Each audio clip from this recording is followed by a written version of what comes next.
Alexei നവൽനിയുടെ മൃതദേഹം വിട്ടുതരണമെന്ന് Russian president Vladimir പുടിനോട് ആവശ്യപ്പെട്ട മാതാവ് ല്യൂഡ്മില നവൽനയ നവൽനി മരിച്ച പീനൽ കോളനി ജയിലിന് മുന്നിൽ ചിത്രീകരിച്ച വീഡിയോയിലൂടെയാണ് ആവശ്യം ഉന്നയിച്ചത്. നവൽനിയുടെ മൃതദേഹം എവിടെയാണുള്ളതെന്ന് റഷ്യൻ അധികൃതർ ഇപ്പോഴും അവ്യക്തമാക്കി വച്ചിരിക്കുകയാണ്. മരിച്ച് 5 ദിവസമായിട്ടും മകന്റെ മൃതദേഹം കാണാൻ സാധിച്ചില്ലെന്ന മുഖവുരയോടെയാണ് അലക്സി നവൽനിയുടെ മാതാവ് ല്യൂഡിലയുടെ വീഡിയോ സന്ദേശം. മകനെ അവസാനമായി കാണാൻ അനുവദിക്കണം, ഉചിതമായ രീതിയിൽ സംസ്കരിക്കുന്നതിന് മൃതദേഹം ഉടൻ വിട്ടുനൽകണമെന്നും നവൽനിയുടെ മാതാവ് പുടിനോട് ആവശ്യപ്പെട്ടു. Где 16 февраля погиб мой сын Алексей Навальный. 5-й день я не могу увидеть его. Мне не выдают его тело, и мне даже не говорят, где он находится. അലക്സി നവൽനിയെ സ്നേഹിക്കുന്നവർക്ക് അന്തിമോപചാരം അർപ്പിക്കാൻ അനുവദിക്കണമെന്ന് ഭാര്യ യൂലിയയും ആവശ്യപ്പെട്ടു.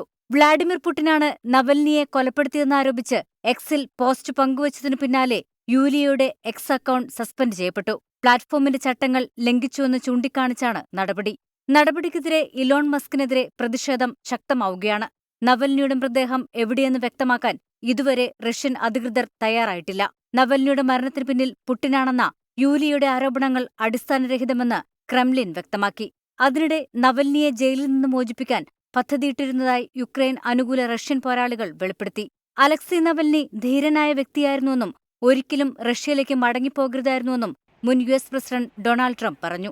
International desk 24.